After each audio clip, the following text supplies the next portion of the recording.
इस नकली महर्षि दयानंद के अनुयायी, विशेषकर जो इस आर्य समाज के अंदर कुछ पद प्राप्त हैं, जो प्रवक्ता हैं, आचार्य हैं, वो अब भी इस सत्य को आंखों देखकर भी न स्वीकार करना चाहते हैं और न ही समाज को करने देना चाहते हैं, जिसके परिणाम स्वरूप इन्होंने क्रोथा कांड करवाया।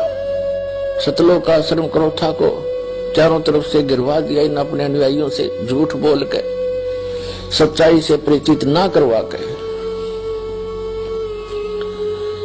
और 3 दिन तक वहां सत्संग के लिए उपस्थित भक्तों को वो परेशानी दी, उसको याद करके कलेजा मुंह को आता है।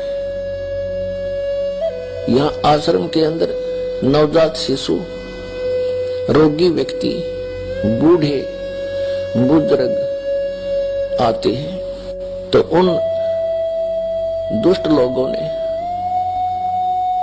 आने वाले भक्तों को पीटा, बहन बेटियों के साथ बदतमीजियां की और पुलिस वहां साथ खड़ी थी, क्योंकि हरियाणा का जो मुख्यमंत्री है श्री भूपेंद्र सिंह, ये भी आर्य समाजी है। इन सब को इन्होंने भ्रमित किया, आचार्यों ने, जनता को भी, मुख्यमंत्री को भी, कि आश्रम के अंदर बहुत बुरा कर्म होता है। सच्चाई नहीं बताई कि दयानंद के अज्ञान की खाल तार दी, उनको भ्रमित किया।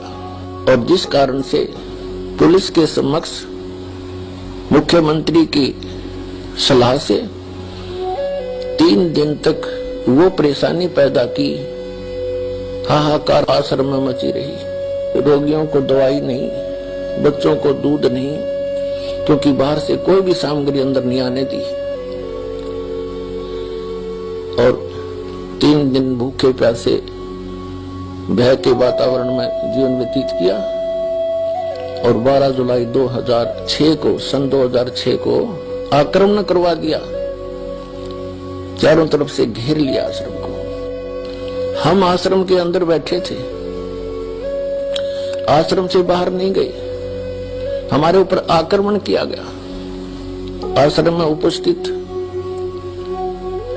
भक्तों ने उन बूढ़े, बुजुर्ग, रोगी और नवजात शिशुओं की और लेडीज की, बहनों की रक्षा के लिए हवाई फायर किए।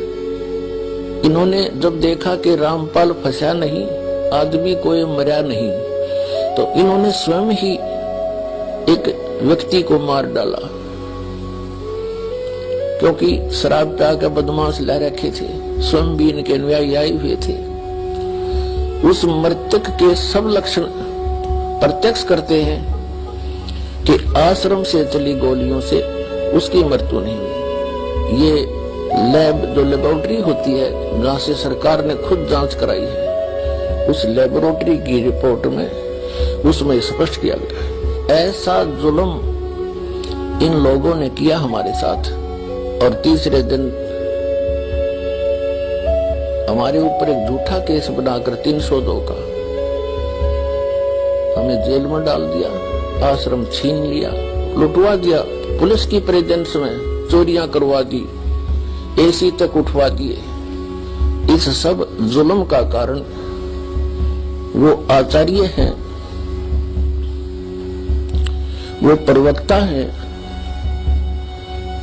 जिनको स्वयं ज्ञान नहीं था कि महर्षि दयानंद सचमुच इतना बुद्धिहीन था। न उसको वेद ज्ञान था, न उसको खगोल भूगोल का ज्ञान था, और न ही वो समाज सुधारक था। ये उनकी पुस्तकों में लिखा था, दास ने पढ़ा और आपके रूबरू कर दिया। तो इन आचार्यों को, इन प्रवक्ताओं को समस्या पैदा होगी कि तुम्हारे अनुयायी तुम्हें धिक्कारेंगे कि अब तक तुम के पढ़ा करते, इसमें क्या बताया तुमने, हमारे को लोक वेद सुनाते रहे।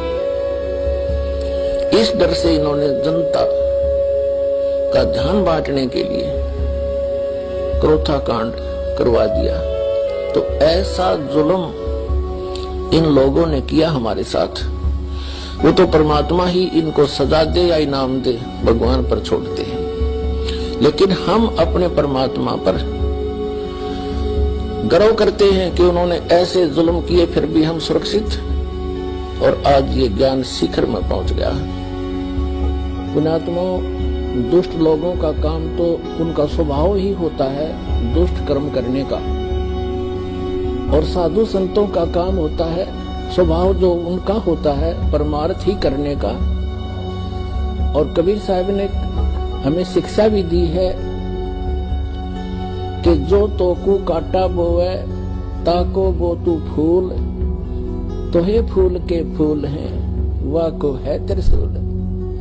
हमें परमात्मा कहते हैं कि आपको यदि कोई कष्ट देता है आप उसको कुछ ना कहो, परमात्मा पर छोड़ो, फिर देखना वो उसका कैसा रिजल्ट आपको देगा।